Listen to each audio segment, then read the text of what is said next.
हम देख रहे हैं यंग बाइट्स में हूँ आपके साथ पूजा ठाकुर। यंग बाइट्स की स्पोर्ट्स की सीरीज़ में मैं आज आपकी मुलाकात करवाने जा रही हूँ शिवानी चारक से, जो कि थंगता मार्शल आर्ट प्लेयर है और नेशनल जो है वो लगा चुकी है और डिस्ट्रिक्ट लेवल से इनके द्वारा शुरू किया गया था। और ये मार्शल आर्ट किस तरह का है, किस तरह से इस गेम की क्या कुछ चीज़ें इसमें इंक्लूडेड रहती है और कितना डिफ़िकल्ट इस मार्शल आर्ट में रहता है, मिक्स मार्शल आर्ट हम इसे कह सकते हैं।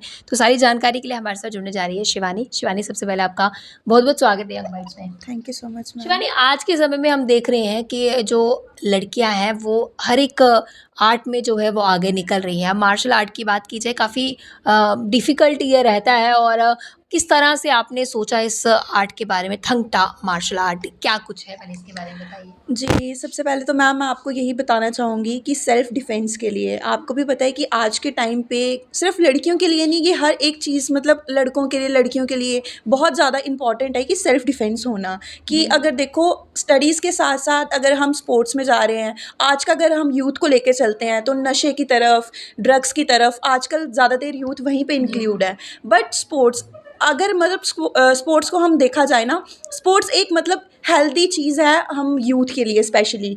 तो मैंने स्टार्ट किया था अपनी जर्नी, मैंने स्कूल टाइम से स्टार्ट की थी, तब मैं 8th क्लास में थी जब से मैंने मार्शल आर्ट्स जॉइन किया था। और मतलब मुझे इस चीज़ में बहुत ज़्यादा इंटरेस्ट था। इंटरेस्ट इसलिए था क्योंकि बहुत सारी नई नई चीज़ें थी इसमें जो मेरे को सीखने को मिली जहाँ से मैंने स्टार्ट किया था। बेसिकली मैं भी एक छोटे से गाँव से बिलोंग करती हूँ, जम्मू से ही बिलोंग करती हूँ। तो जैसे कि कहाँ से बिलोंग करते हैं? जम्मू में मैं एक्चुअली मड ब्लॉक से जी।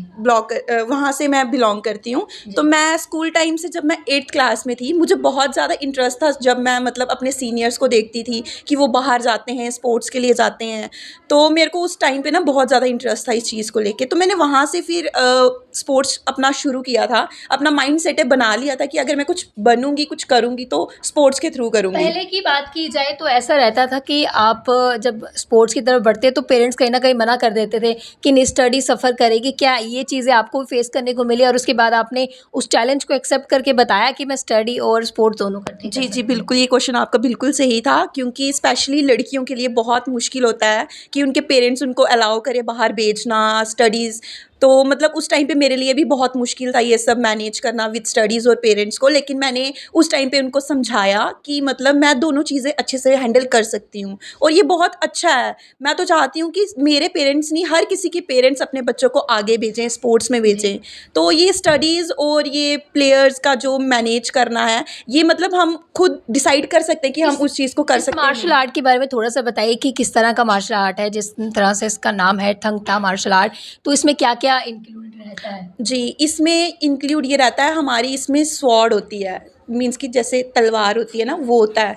उसके फेंसिंग। साथ हाँ, फेंसिंग लाइक फेंसिंग में और बीच में हमारी इसमें किकिंग यूज़ होती है। इसमें 2 स्टाइल आते हैं, स्टाइल फर्स्ट एंड सेकंड जो हम प्लेयर्स खेलते हैं। जी। स्टाइल सेकंड में किकिंग आती है और स्टाइल फर्स्ट में सिर्फ स्वॉर्ड आती है। तो ये मतलब आप बोल सकते हो सिंपल लैंग्वेज में कि ये मिक्स मार्शल आर्ट्स है। जी। इसमें मतलब मार्शल आर्ट्स में यही है कि हमारा सेल्फ डिफेंस आता है, बस चीज़ें ये सारी सब मतलब कि चीज़ें। जो हम पर्टिकुलर एक चीज़ सीखते हैं, जैसे फेंसिंग अलग से सीखते हैं, तो इसमें उसका भी टच है, किकिंग का अलग से भी टच है।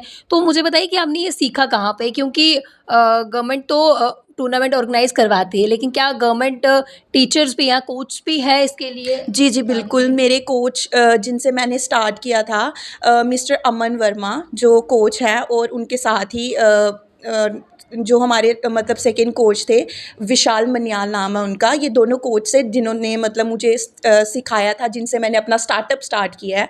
तो ये एक्चुअली ये हम अपने जम्मू में अगर देखा जाए तो अलग-अलग अकेडमीज़ बनाई हैं इनकी, जहाँ पे बच्चों को ट्रेनिंग दी जाती है इन सब चीज़ों के जी, लिए। तो आपने कब शुरू इसको किया था और किस तरह से आपने डिस्ट्रिक्ट लेवल से नेशनल लेवल तक आप पहुँचे? जी मैंने ये 2018 में स्टार्ट किया था जब मैं अपने स्कूल लेवल पे थी। मैंने ये फर्स्ट डिस्ट्रिक्ट चैंपियनशिप से स्टार्ट किया था।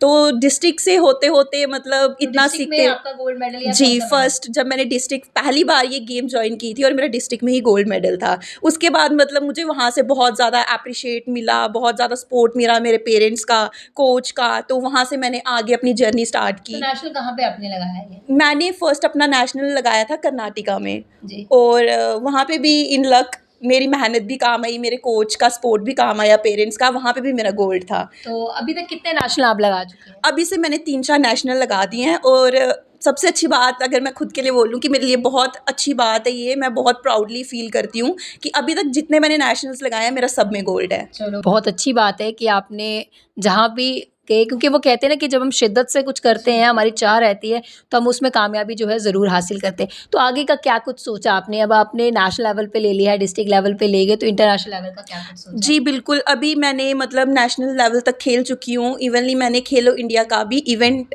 अटेंड किया है, वहाँ पे भी मैं पार्टिसिपेट कर आई थी। लेकिन बोलते हैं ना हार-जीत लगी रहती है, तो कभी-कभी मेहनत कहीं न कहीं हम में कमी रह जाती है। तो अभी भी मैंने यही सोचा है कि मैं जाके इंटरनेशनल के लिए तैयारी करूँगी, तो इंटरनेशनल से जहाँ तक आगे मेरे से हो पड़ेगा तो तो मैं जब वहाँ पे आपको जाऊँगी। डिस्ट्रिक्ट लेवल पे गोल्ड मेडल मिला, उसके बाद नेशनल लेवल पे मिला, तो किस तरह की आपकी एक्साइटमेंट थी? क्योंकि जब पहली बार मिला तो आपको वो कहते हैं ना कि जब हम जीत हासिल करते हैं तो हमें और जज़्बा मिलता है कि इसे और अच्छा करके दिखाने में। जी, बिल्कुल, ये चीज़ आपकी बिल्कुल सही है।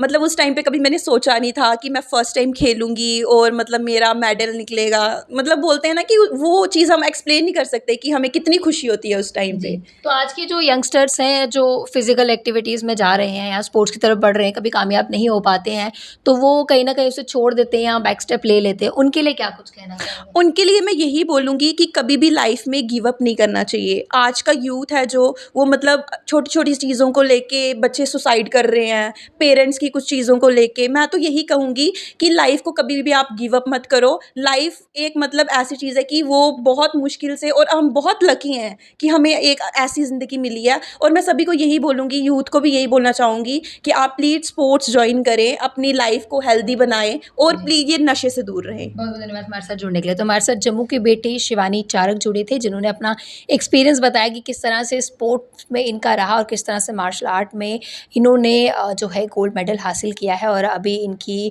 जो कामयाबी की तरफ ये बढ़ रहे हैं और आगे चाहते हैं कि ये इंटरनेशनल भी लगाए और हमारी शुभकामनाएँ जो है इनके साथ है और ये इंटरनेशनल में भी गोल्ड मेडल ज़रूर हासिल करेंगे। हमारी शुभकामनाएँ आपके साथ हैं।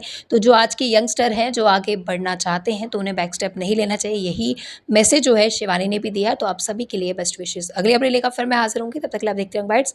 विद जर्नलिस्ट अमन शर्मा के साथ मैं पूजा ठाकुर, यंग बाइट्स जम्मू।